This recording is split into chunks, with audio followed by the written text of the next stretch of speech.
Celebrating 25 years of commitment to Guam, Micronesia, and the CNMI. Cars Plus, home of Guam's first and only lifetime powertrain warranty. Visit carsplusguam.com for details. McDonald's of Guam, I'm loving it, and King's Restaurant, serving your local breakfast, lunch, and dinner favorites for over 45 years.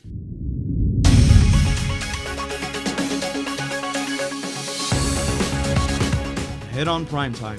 The governor of Guam is now challenging a public health emergency act she supported. Nestor Lecanto has the latest on the brief submitted by the legislature. Plus, FSM citizens stranded on Guam will have to wait till May for the first repatriation flight. And MiFi devices for qualified families were distributed this morning in Sinahanya as part of GDOE's PATH program.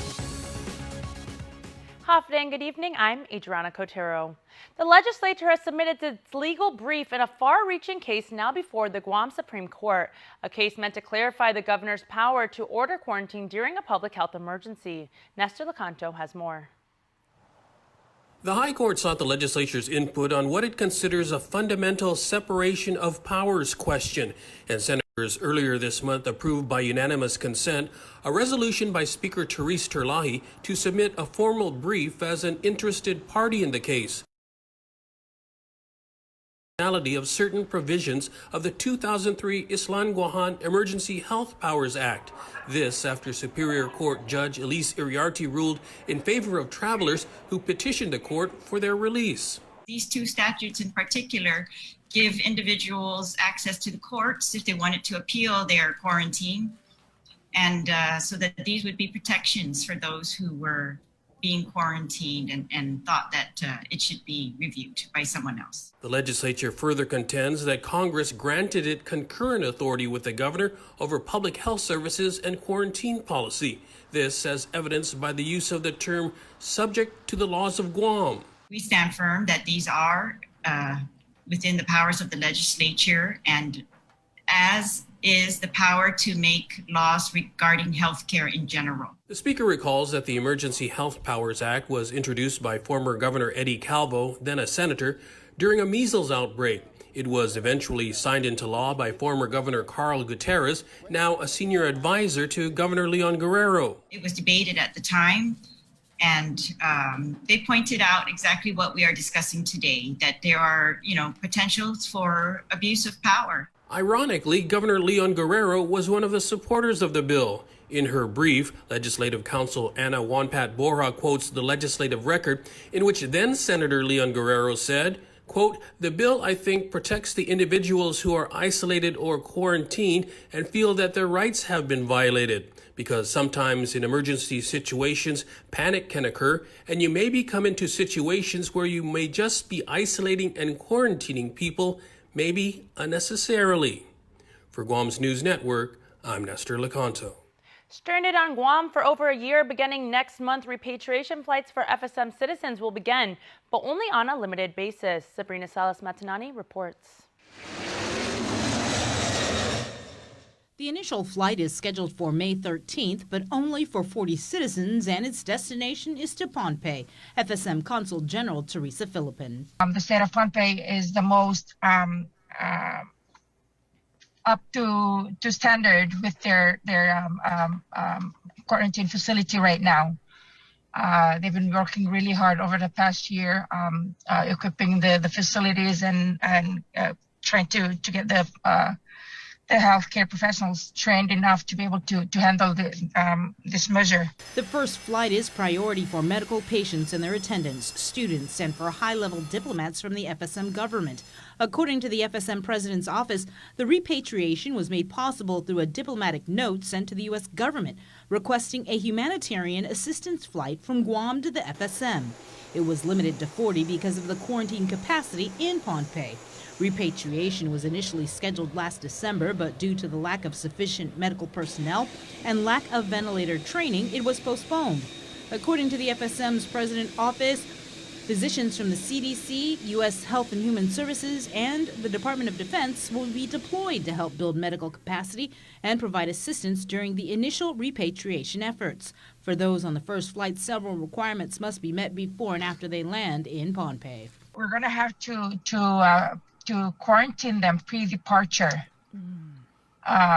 And of course, they're going to they're required to be to have their full vaccination shots and get tested while in quarantine. According to Philippine, an estimated 350 FSM citizens are stranded here. The nation closed its borders because of the pandemic and has maintained a COVID-free status, and they want to keep it that way. The FSM, wants to keep this airtight and make sure that everything, that there's no possibility of the virus getting into the country. The May 13th repatriation flight is a test run, and based on how it goes, a second flight will be scheduled. President Biden urged all Americans not to become complacent as COVID cases have ticked up for the fourth week in a row. The president is calling on all states to make vaccines eligible to all adults by April 19th, if they haven't already done so. And he is also revealing new data on how many teachers have been vaccinated so far, as more kids return to the classroom. Natalie Brand reports from the White House. The administration reached another milestone in its race to vaccinate. Yesterday, we crossed 150 million shots in 75 days, the first 75 days of my administration. President Biden is once again moving up his target date for getting all adult Americans signed up for a vaccination. We're moving that date up from May 1st to April 19th nationwide. Most states have announced they will make all adults eligible this month, but demand continues to outpace supply in many places. The White House still says there will be enough doses for all Americans by the end of May. I believe by the end of the summer we'll have a significant portion of the American public vaccinated. Earlier, President Biden toured a vaccination site in Northern Virginia. Meanwhile, the vice president toured a vaccination site in Chicago set up for union members. We're all here to make a statement that we understand the significance of getting vaccinated, that it's bigger than us. The White House is also sharing new data about how many teachers have been vaccinated following the president's goal last month that all teachers receive at least one shot by the end of March. According to CDC estimates, over 80% of teachers, school staff, and child care workers received at least one shot by the end of March. Educators have been prioritized in the federal pharmacy program. The administration set an April 19th deadline to more than double the number of stores in that program, bringing the total to 40,000 pharmacies distributing vaccines. Natalie Brandt, CBS News, the White House. It was day one of trial for Vianney Jose. The young man is facing first-degree criminal sexual conduct charges for his alleged role in sexually assaulting a teenage girl. Trial started with opening arguments in Judge Elise Iriarty's courtroom. In November 2018, a 16-year-old female was allegedly sexually assaulted by three 18-year-old men at a barbecue in Manilao. Drinking was involved and the alleged assault was videotaped. A month after the incident, the videotape went viral. Detectives were tipped off and they found the video circulating social media. Vianney Jose is one of the three men seen in the video and accused of raping the victim. Assistant Attorney General Christine Tenorio. The last thing she remembers is popping a squat to pee in the bush in the yard of the house. That is all she remembers. She does not remember having sex with anybody that night. But you know who does remember, the evidence will show, is each of the boys. Mr. Jose, Mr. Borja, Mr. Pielet, they actually remember. They remember what happened, and also they made a video to keep it. In addition to the victim testifying, AAG Tenorio plans to bring forward co-defendants Burton Borja, Dwayne Pielet, and Jolene Rankin, all of which have since pled guilty. This is not a case about a bunch of kids having fun. This is a case about a 16-year-old girl being violated by three different adult males at the same time. That is against the law. Alternate public defender Peter Santos contends the sex was consensual and the victim was not helpless, and it occurred at a graduation party for the young men. A lot of cases you don't get to see direct evidence. Fortunately, in this case, you're going to see the video, right? Unfortunately, it's graphic in nature. But what you'll see in the video, she was not asleep. And as a matter of fact, you'll see in the video, and it'll be pointed out, that she's actively participating in the activity. Santos says his client was also unaware of a video being recorded, and for this reason, Jose does not face any child pornography charges. What you have here, what the video will show, and what the witnesses will tell you happened was there was a graduation party. People were having fun. People who were over the age of consent. The government's case-in-chief started with testimony from Detective Mary Jane Reval, who was able to identify the individuals in the video. Portions of the trial involving playbacks of the video are sealed from the public. Although during cross-examination, Reval testified the victim was not asleep, and her hands touched one of the man's genitals. With respect to her age being 16 and them being 18, is that a crime? If it was consensual sex? No. I'm sorry, your objection. It's okay, if you could clarify the question. Yeah. Okay. So it wouldn't have been a crime? No. All right. If it was consensual. When Reval identified the men, they were all off island. It was stated that Jose was enlisted. An arrest warrant was issued for the return, and he was immediately taken into custody at the airport. The second government witness, Jolene Rankin, who was responsible for sending out the sexually explicit video, also testified this afternoon. Trial continues tomorrow at 1:30 p.m. A jury found Phillips James Sablon guilty of second-degree criminal sexual conduct as a first-degree felony for sexually abusing an 8-year-old child. According to KUAM News Files, the incident occurred in April 2020 and was reported the following month. Prosecuting attorney Sean Brown said, quote, "Predators sometimes target children with the idea that they won't talk, or if they do, no one will listen or believe them. Here, the young victim was brave enough to tell her family what happened, and even braver to tell the jury and a room full of strangers what happened to her. We thank the victim and her family for their bravery and participation. We'd also like to thank the jury for really listening to her, not just her words, but also how she testified."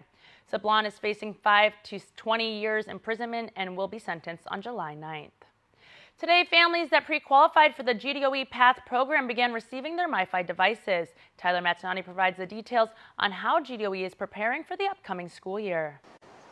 Distribution of MiFi devices began today at the Sinahanya Mayor's office for the GDOE Providing Access to Homes, or PATH program. The program provides families in need with 50 gigabytes of internet data a month and is provided through ESF funding under the CARES Act. GDOE Superintendent John Fernandez. We're going to be doing this in Agate at the Mayor's office, and then the afternoon at the Agate Market. So that'll be Thursday and Friday.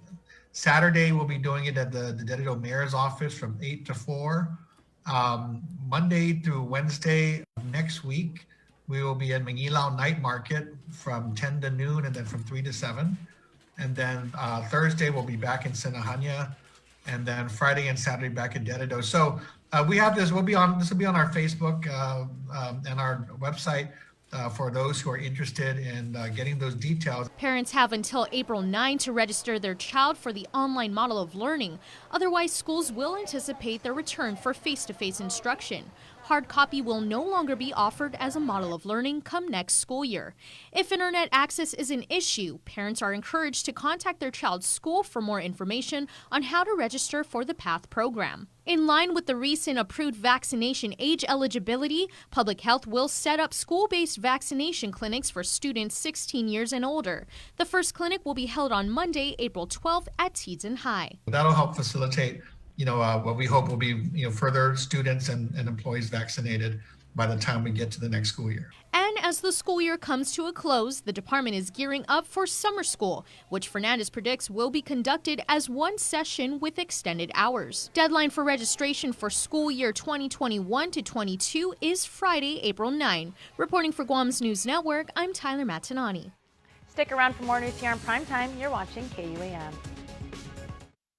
The Guam Women's Chamber of Commerce presents Fanatsu Famalawan, Women Rising, on Thursday, April 8th. This virtual conference will reach you wherever you are, featuring international experts and thought leaders sharing their stories. Experience on-demand sessions, masterclasses, and conversations to inspire and empower. Register today. Fanatsu Famalawan, Inspiring Innovation, April 8th at GuamWomen'sChamber.com. Special thanks to our change agents and our other community partners. Social distancing may be the new norm, but connection will always be our tradition.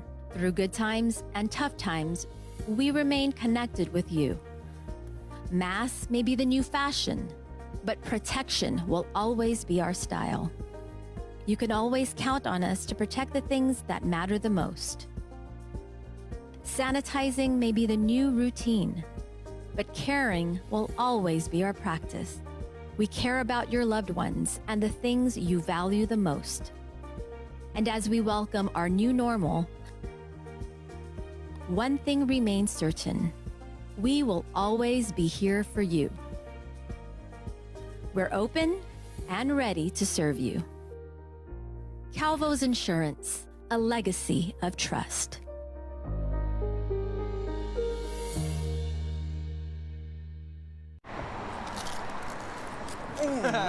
Just wash it later, bro. Ask your mommy to do it for you since you still live at home. Yeah. I don't even know how to do my own laundry. KUAM News, winner of the 2020 Regional Edward R. Murrow Award for Excellence in Social Media. Welcome back. The Guam Supreme Court heard arguments today on Guam Music Inc.'s appeal of a Superior Court ruling last year that the rules and regulations of gaming machines was not legally adopted. Attorney Randy Cunliffe argued that regardless of whether they were or not, the 300 or so Liberty machines operated by Guam Music were already valid under existing statute. Assistant Attorney General Marianne Walshuk said DRT exceeded its authority in promulgating the rules and regulations. It's been the Attorney General's position consistently and all throughout that there was never a law that authorized these, and they never should have gotten licenses in the first place. And so for them to be getting licenses pursuant to void regulations, that's just like doubly wrong. These are things that should not be happening.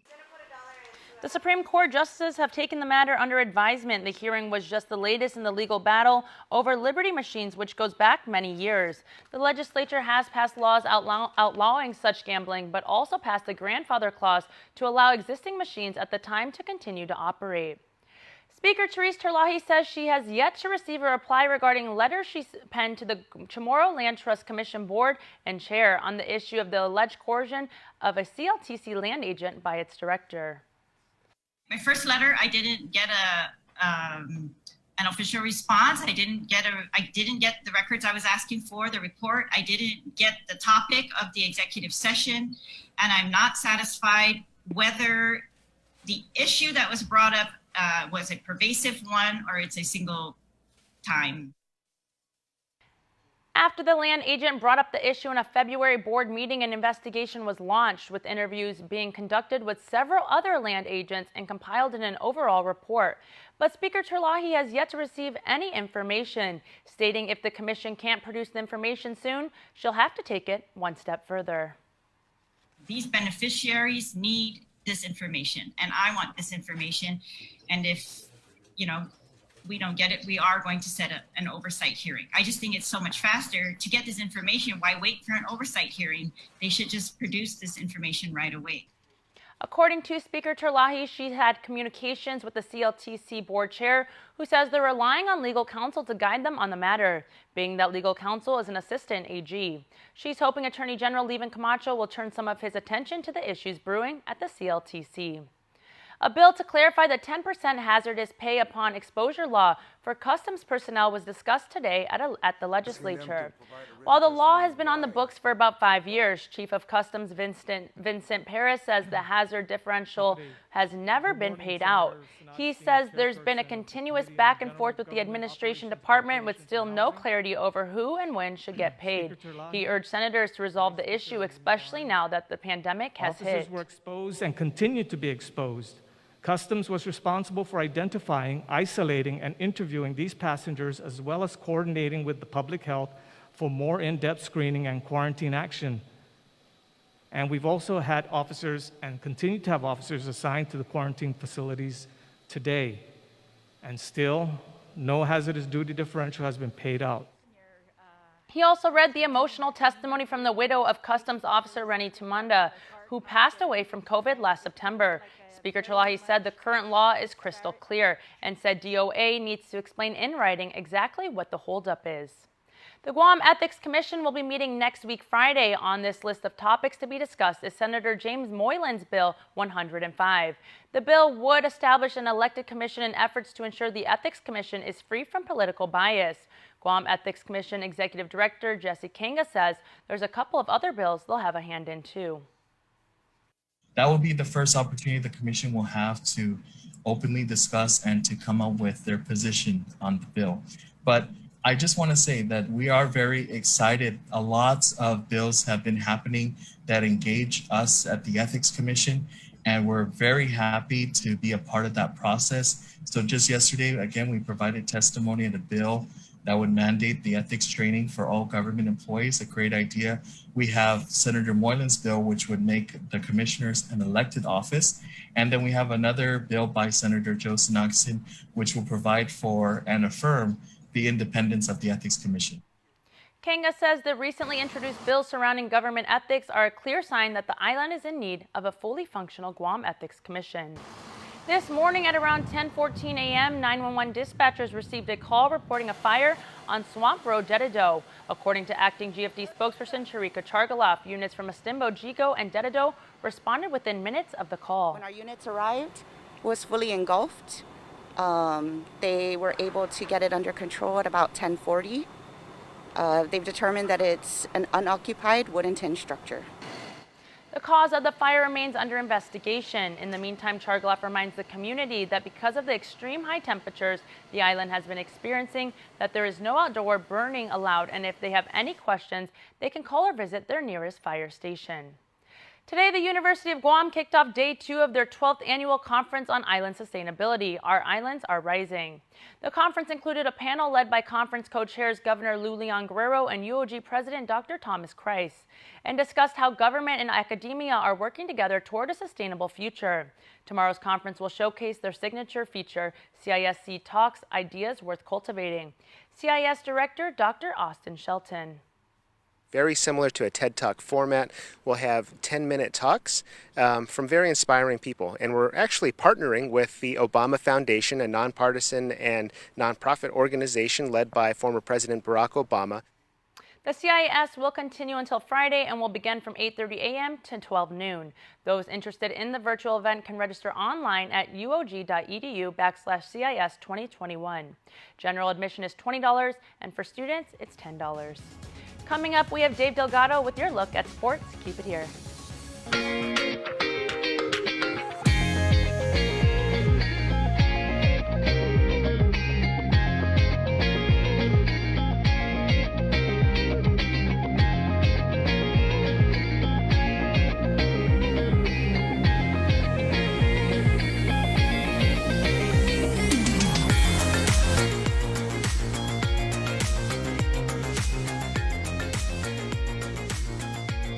Your community calendar is brought to you by Taco Bell. Whether it's your first meal or your fourth meal, we've got you covered. Taco Bell, live Mas. And there you have it, McDonald's new crispy chicken sandwich. From the makers of the world's most stolen fries. The juicy chicken sandwich from the place that offers extra napkins for a reason. The tender chicken sandwich from the creators of a sandwich phenomenon. So you won't just be biting into a chicken sandwich. You'll be biting into McDonald's new crispy, juicy, tender chicken sandwich. Ba-da-ba-ba-ba.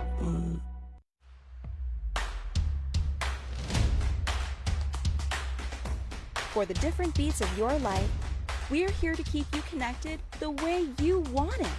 Plans made for you, by you. Build your own bundle with Link.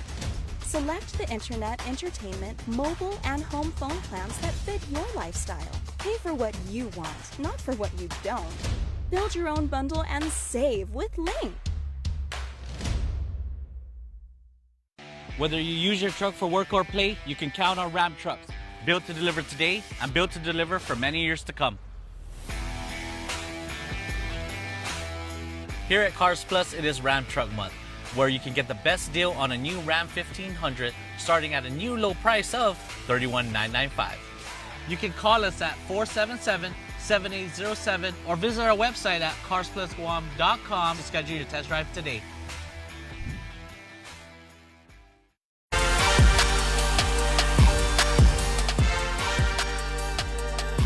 What's up, Guam? Dave Delgado here for KUAM Sports. Thanks for watching. Tonight on the show, we'll take a look at some ISA Tennis League semifinals from the JFK courts. Check it out.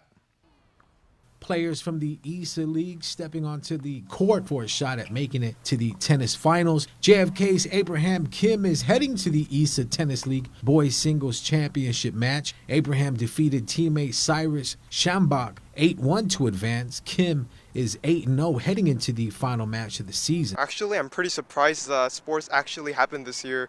Honestly, because of COVID, I thought it was going to get canceled. I thought we were not going to have a sports season at all this year. Yeah, so I'm pretty surprised.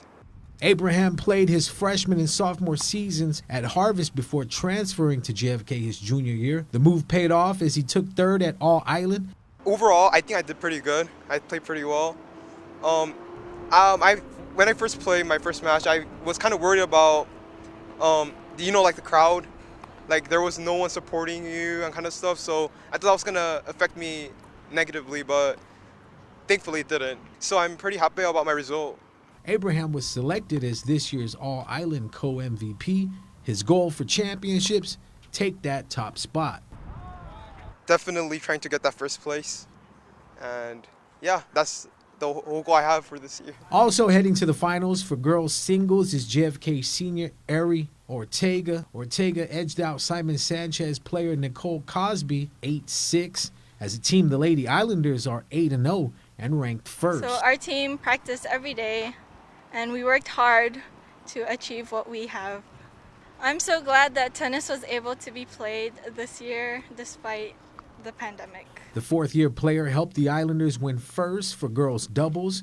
In her sophomore season, she will be putting her undefeated record on the line when she plays on home court tomorrow afternoon. Ari was selected as this season's girls MVP. I'm sad that this is my last year, but I've played for 4 years, so I'm glad. I hope to play my game and win championship. I would like to thank my team, my family, my friends that come and support me, and everyone else. Well, that's going to do it for sports. We're back right after this.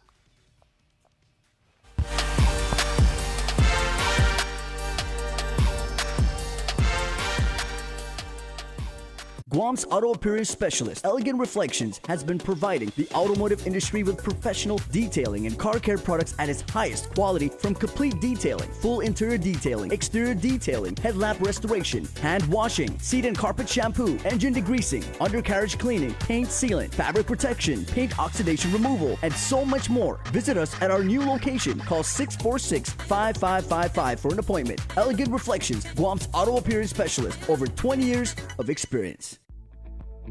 MTO Maintenance will now completely sanitize your home, office, or business with state-of-the-art commercial sprayers. For over 30 years, MTO Maintenance has been committed to the health and safety of our customers. And now, more than ever, a clean home, office, carpets, and furniture is a necessity to our island. Give us a call today. Stay healthy and stay safe, Guam. Call 647-6861 for an appointment. And before we close out the news tonight, our latest round of birthday shout-outs from the Cold Stone Creamery Birthday Club. Man, can you guys believe we are a week already into April? 7 days.